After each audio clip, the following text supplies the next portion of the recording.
In my world, listen, when I pray and stay in contact with God like I'm supposed to. Why are you so angry? I looks better. I lost a lot of weight doing this diet. We are spirit beings first before we flesh. That's true. What did that have to do with me looking good, though?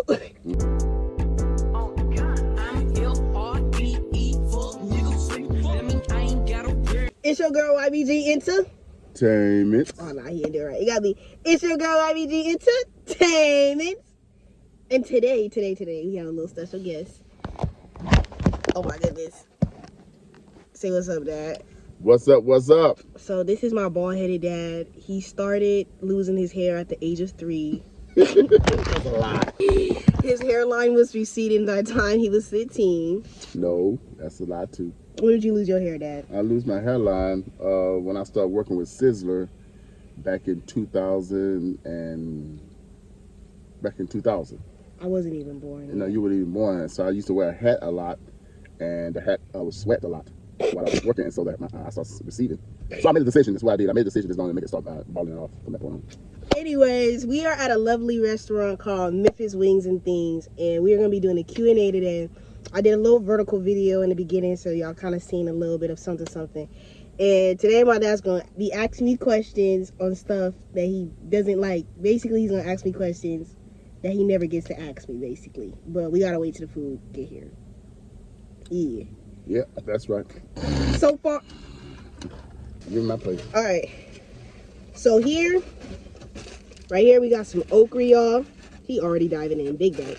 And then we have some chicken sliders. This is my dad okra, so we gonna switch plates. All right. So I got some fries. Oh, by the way, I got the garlic. Jesus wept. Hot honey garlic lemon sauce, and then a TD sauce, I think. Let's get the glare. It's the glare. Hold on. Focus up. Y'all see that? Okay. Man, this song is too fire.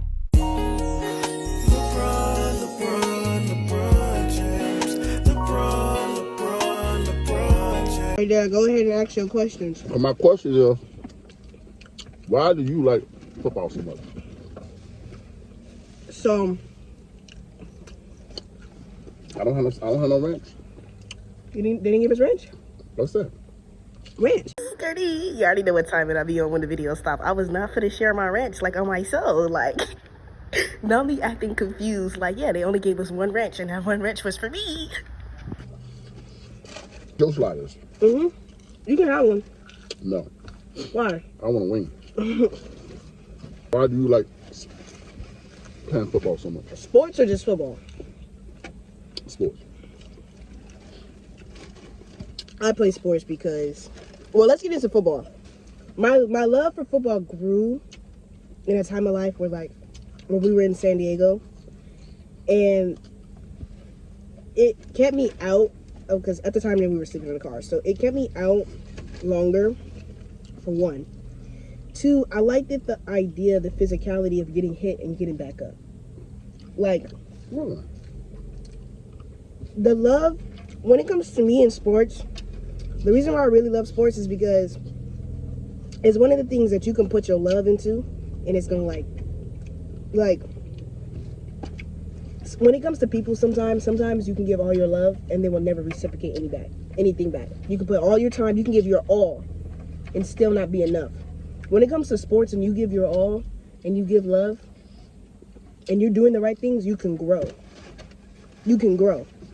So in some other words, sports, it's you love the reason. Some of us you love sports because you see the benefits it give back to you. Gotcha. Okay. I love when the game is on the line and living in the moment of. In that moment, I talk about athletes. In that moment, everybody loves you in that moment. But then you have to get to the mental health aspect of what happens when that moment is taken away from you. What happens when your coach is not putting you in the game? What happens when you're playing the game and you're not doing good? Then my anchor becomes the thing. My anchor goes from holding me down to shifting me, because now I'm not performing the way that I used to perform. Now. But I notice when I go to your games, even your basketball games, You still have a good time, even you sitting on the bench. Hey, Shayla, it's a lot going on. Now my own dad calling me a bench warmer, and then on top of that, I got white stuff in my mouth. Wow, this is amazing.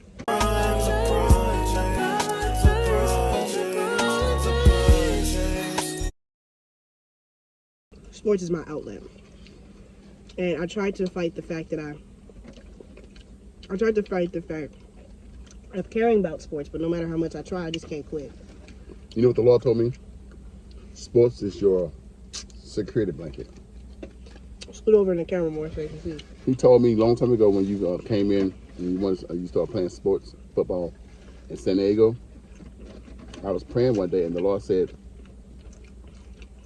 let her play. Because I was concerned about you playing football because you was my baby, my daughter. He said sports is her security blanket. You made it your security. It's your world. Did you ever think like me doing the sports stuff was too much? Even now? At the beginning, yeah. Now, it's like it's who you are. It has become it's really who you are. So surprised because I just knew that Emmanuel, your brother, was going to be the one that was in sports. He came, but he told me he didn't like getting hit. But you do. So Emmanuel told me that he would he going into his music, stay with music. So the hot honey that I just tried was like 10 out of 10. I'm not going to even lie. Like, this is honestly amazing. What kind of sliders are these? Chicken sliders. I'm about to try the sliders in a second. I don't want to eat too much. I got practice in like 30 minutes. You got another question? My other question I always want to ask you were... Scoot over.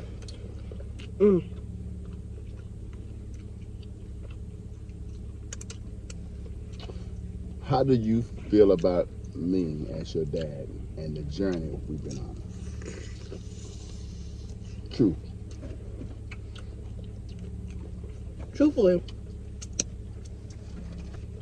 We definitely been on the journey. quite a journey. It's been a journey, and it's still a journey. You know, you made a song on my Sleeping journey. in cars, shacks, house shoes. Taking showers at gyms.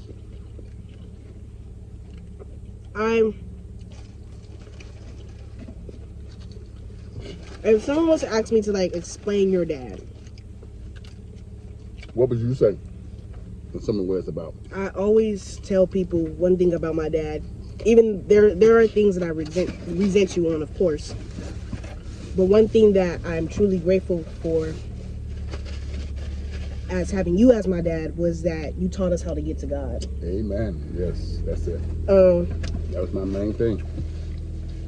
Not in a way of get to God in 3 seconds and he's gone. I'm talking about you taught us the foundation to have a real relationship with God. Yes. Because get in the camera.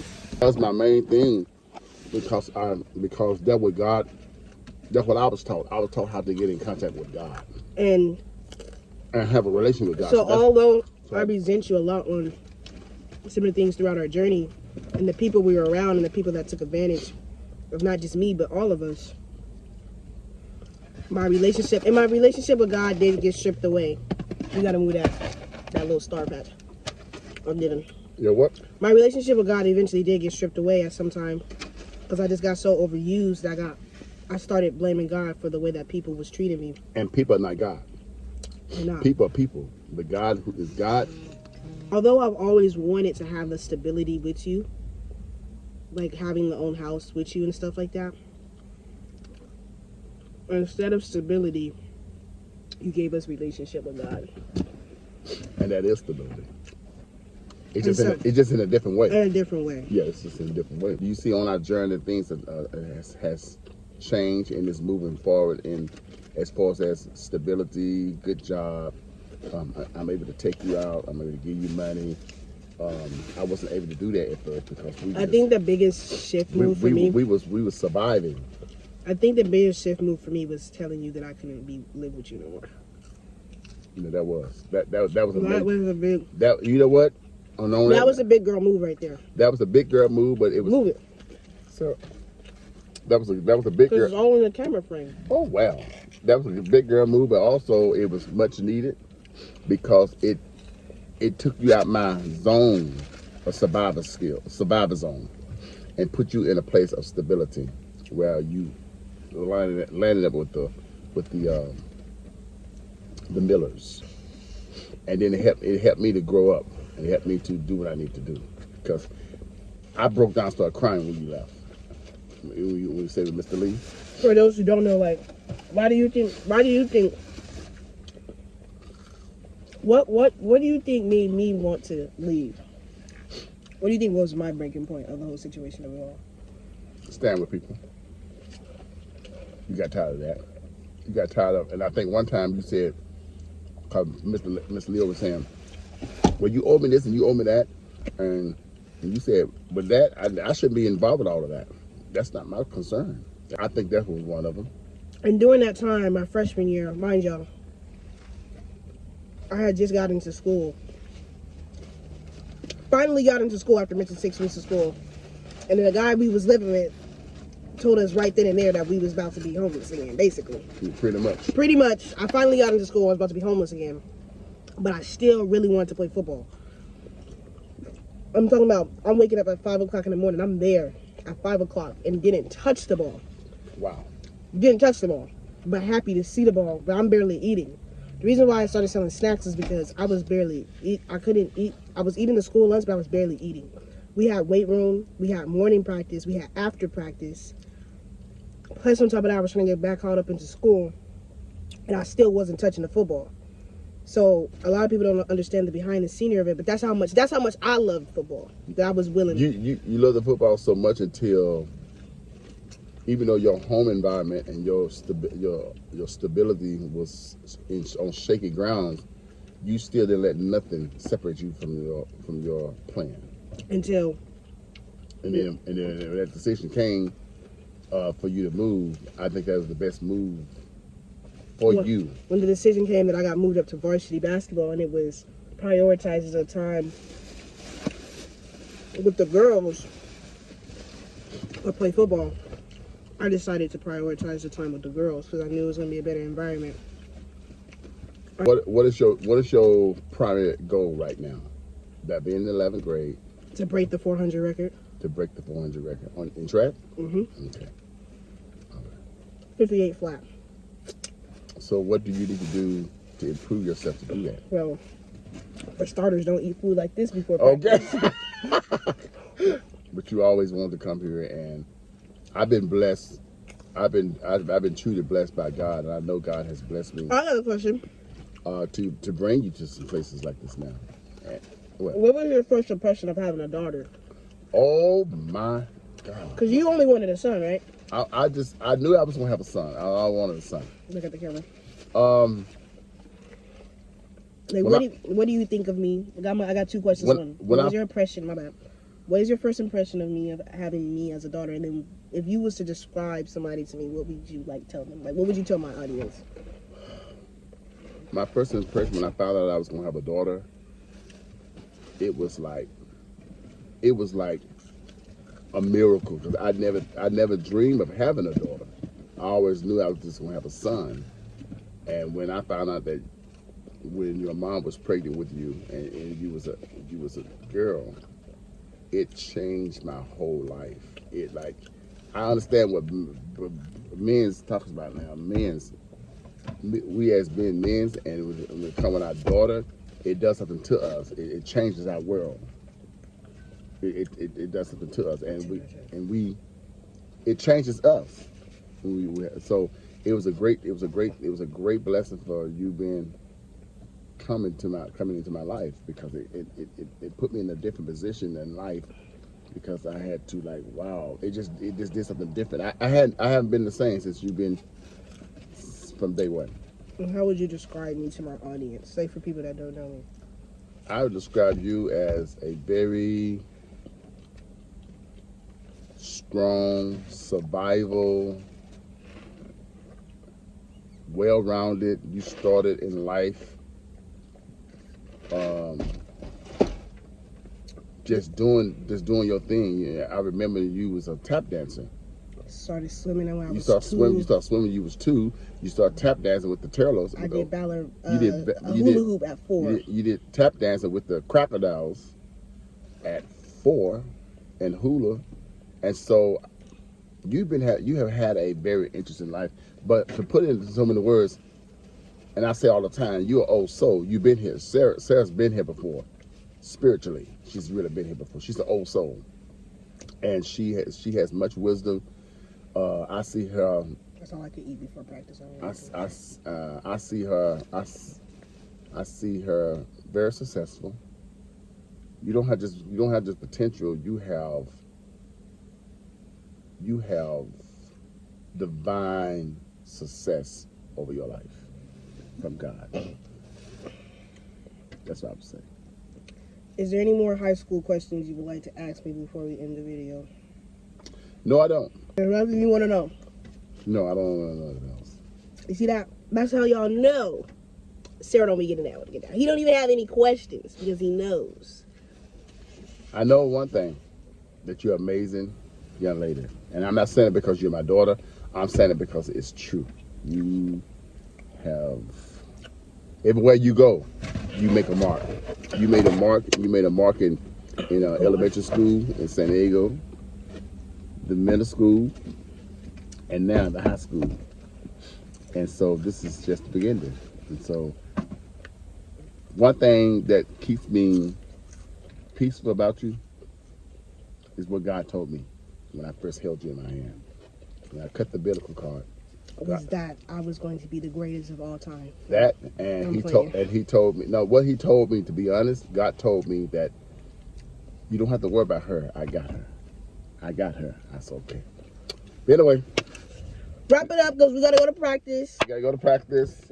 I'm on my way and take care of some business. What would you rate the food, Dad? Hold on. The food was all thumbs up and down. Down. Up. It was great. Like one out of 10. Would you be coming back here? 10 plus. Will you be coming back here? I will be coming back here. All right. Short Q&A today. I told my dad to ask me uncomfortable questions, but he just made beautiful, beautiful statements about me. So, I mean, okay, wow. To end the video, ooh, look at the skin. Look at the skin. Y'all see the skin? It's glistening. It's YBG Entertainment, and we gon'